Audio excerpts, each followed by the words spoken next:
Bismillahirrahmanirrahim. Assalamualaikum warahmatullahi wabarakatuh. Perkenalkan, nama saya Ezra Stay Mardika dengan NIM 152342406.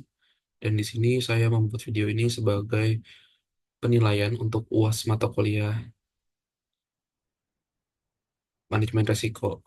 Oke, jadi kita langsung aja ke next slide. Oke, jadi kita mulai dari latar belakang. Latar belakang dibuatnya ini adalah analisa tingginya Yard occupancy ratio sebagai sumber risiko utama, dengan tiga alasan utama, itu yang pertama keterlambatan bongkar muat, yang kedua peningkatan dwelling time, dan yang ketiga gangguan jadwal kapal dan distribusi hinterland. Sebelum itu saya akan membacakan ulang judulnya, itu pengelolaan kepadatan yard untuk mengurangi gangguan rantai logistik maritim di terminal peti kemas utama.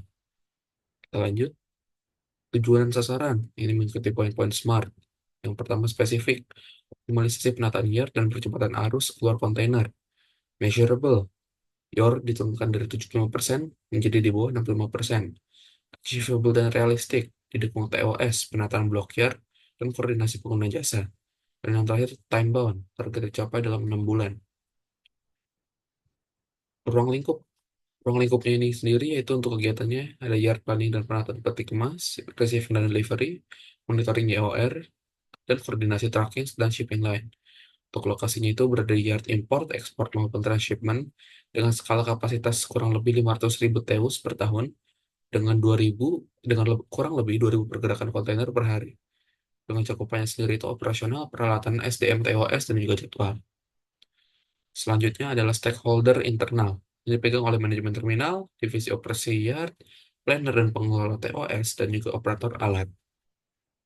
Sedangkan untuk stakeholder eksternalnya itu yang pertama ada shipping line, di mana dia mengatur mengenai ketepatan jadwal kapal. Yang kedua ada perusahaan tracking, kelancaran distribusi darat, impor dan eksportir dengan dwelling time rendah. Yang terakhir itu bea cukai dengan kepatuhan dan pengawasan. Kita next. Selanjutnya adalah alur proses bisnis pelabuhan. Yang pertama ini saat kapal sandar, lalu dilanjutkan dengan bongkar muat peti kemasnya.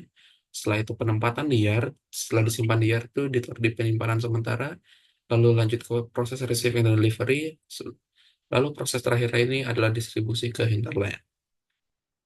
Titik proses kritisnya untuk objek risiko. Yang pertama ada perencanaan penempatan kontainer di yard, yang kedua ketersiapan slot yard, yang ketiga kesiapan peralatan bongkar muat, yang keempat alur keluar masuk truk, dan yang kelima integrasi dan keandalan data TOS atau Terminal Operating System. Kriteria risiko, ada kemungkinan dan juga dampaknya. Kemungkinannya itu likelihood, skalanya itu 1 sampai 5, dari hampir tidak pernah terjadi hingga sangat sering. Dampaknya atau impact-nya itu yang pertama minor hingga katastrofik dan juga diukur dari keterlambatan operasional, produktivitas yard, dwelling time, dan gangguan rantai logistik. Kesimpulannya, kepadatan yard merupakan risiko strategis terminal peti kemas. Penetapan konteks risiko yang jelas menjadi dasar, dan identifikasi risiko, analisis risiko, pengendalian gangguan rantai logistik maritim. Yang semuanya ini dapat mendukung peningkatan kinerja operasional dan efisiensi logistik nasional. Baik, kurang lebihnya dari saya, mohon maaf.